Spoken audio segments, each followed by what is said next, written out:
Mila, give me something positive that you saw. I really liked how you stayed positive and like happy, you know, because I like, no, because it Are you gets, sure about that? that? I think he disagrees. But you don't, like, you were like pretty positive where it's very easy to get annoyed because you're trying to bring in all these solutions and they're just headbutting with you, you know, so it's easy to just kind of Thank like, that's my opinion, sorry. I appreciate it. Annie, what do you think? Positive. I thought Shane had a really good response to the pushback in the beginning. And I also thought, more so in the beginning, you guys worked really well together. There were points in time where, you know, even though you're the international account executive, you still, you know, you brought your previous experiences, but it was a way that didn't, I feel like you were supporting him Yes. and not overshadowing him, Yes. which is a fine line. Yes. And then Sandeep, I thought you did a good job of kind of setting up the next slide. I think you're trying to pull in from what we did previously and what Lou was trying to get Mila to do for the setup for the SurePost. So I thought you did a good job of utilizing feedback from others as well. Yeah, I agree with what you said as far as them being able to, you know, Sandy was talking and then Shane came in and kind of went over the top of it and just was able to maybe explain it a little bit further, especially since you've already done the job too, so you kind of know some of these things, so it helped out to just reinforce. So I thought that was pretty good. John, give me a something you think could be improved. Bring it on. No, there wasn't really much. Constructive-wise, one of the things I noticed is when you were getting into the nitty-gritty of like the tech aspect, may not have been, maybe just presenting the financial impact to him would have been more impactful to him, and just saying the nitty-gritty like details I've already handled with Heather, so and so and so and so, so that all he's saying is, oh, this is what's impacting my bottom line. I'm not a tech-savvy guy. Cool, perfect, and then just moved on from there. One thing I did want to say that was good is you thanked him for the business. I know that's really small, but Fred is huge on that, and I've noticed that in every ride along I've gone with them. So I wanted to commend you for at least doing that as well. And your war story was really good too. Thanks. Molly, what do you think international-wise? Yeah, first thing, I liked how you built credibility at the beginning, something that Andy is big on, never saying I'm the new international account executive, always, you know, I liked how you said that you've had this role before, you've had experience, so I thought that was really good. And then you gave the specific example you gave about the other company that you worked with. So you didn't say just I worked with someone in this industry. You gave an actual example, and you know, you told Lou how you were able to help grow their sales. So Good. All right, so let me ask you a question, Sandy.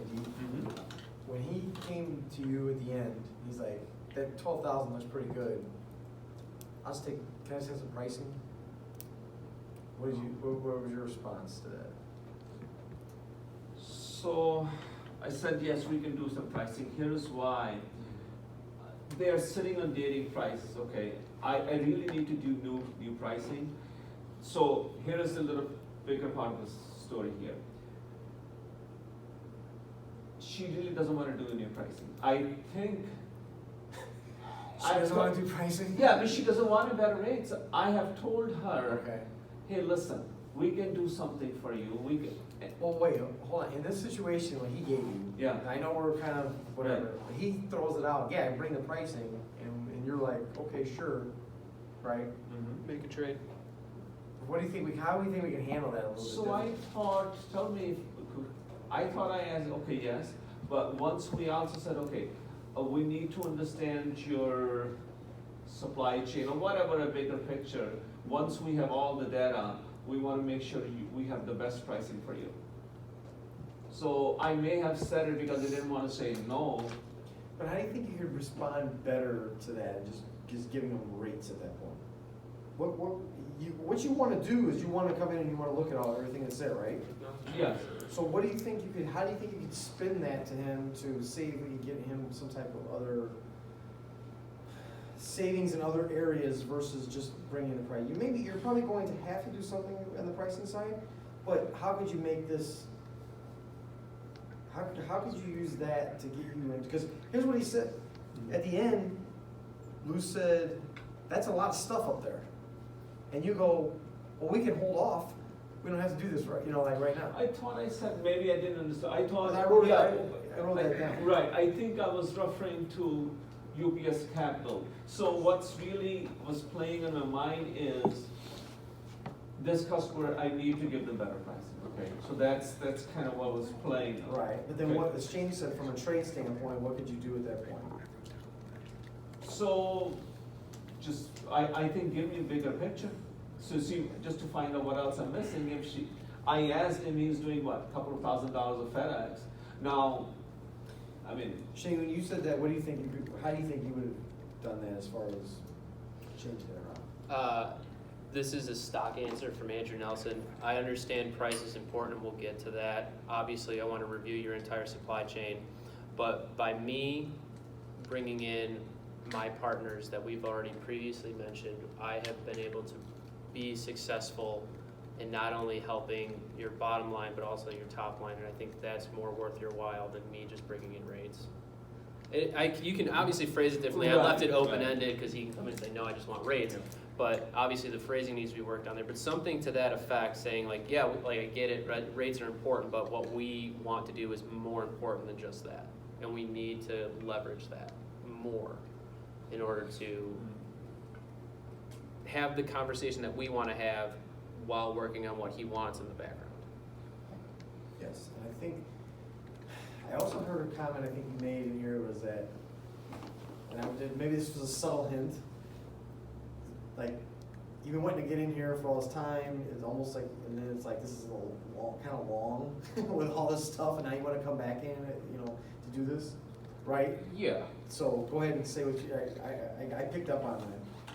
Well, and I mean, it's easy to get into the role because I've seen these people act this way so many times. And really, you feel this way a lot of times. You get a salesman talking to you and they're going through their spiel. And it got to feeling like a spiel. And as soon as it feels that way, I tone down and I'm like, when's this gonna be over? Now, you guys did a nice job of kind of tweaking it at certain spots and got me to think and got me to feel. So that was good. But like after we had the one conversation, then you had the other two slides come up and I'm like, all I could think was, when is this gonna end? And then when this one comes up, and this was it was the icing on the cake, you threw in a solution that we had never talked about any time during the whole thing, and at the very end, when I think I'm finally gonna get to leave, you hit me with something else you think would be of benefit to me. Right. Honestly, I don't know what you said about, I don't know one word about UPS Capital, because all I was thinking was, God, did I just agree to deal with those first three things and now he's got a fourth one? That's all I could think. I agree. So I think here is where I kind of screwed up in putting this together, okay? I really should have deleted capital, as much as I wanted to bring that in and not have it in the slide. If the conversation goes in that direction, talk about it. If not, maybe for the next meeting or something. Well, and I think beyond that, and I understand you guys get a certain format for the way you do these, right? And it's very easy to use the same format as the last one and fill in the new one. Yeah. This person's different.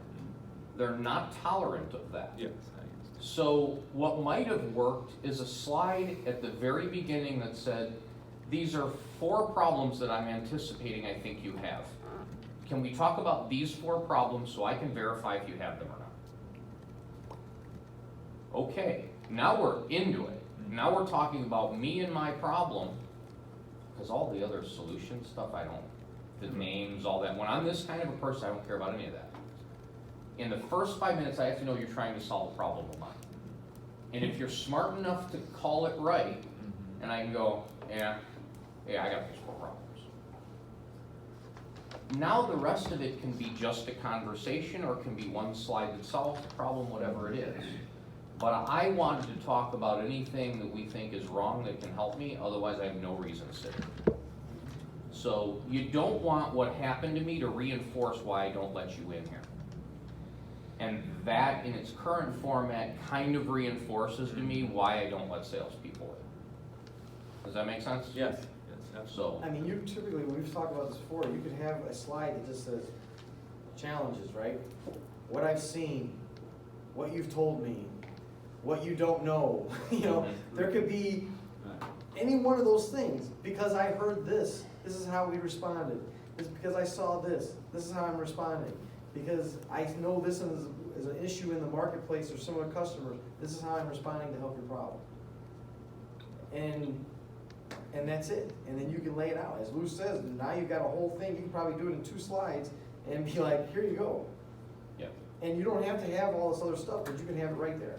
And you're more conversational about it, but you're fitting what his problem, because if you're trying to find a solution to a problem that he doesn't have or doesn't care about, you're dead in the water. Yep. He checked out. now if you do what we just recommend, some goofball from marketing is gonna do some checklist and tell you your presentation sucks. Who cares? Nobody cares.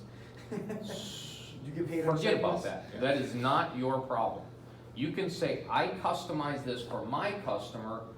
You wanna try that? You take your 18 pages and you go present it to them. Me, I'm bringing in 2, because I know what I'm facing. You knew.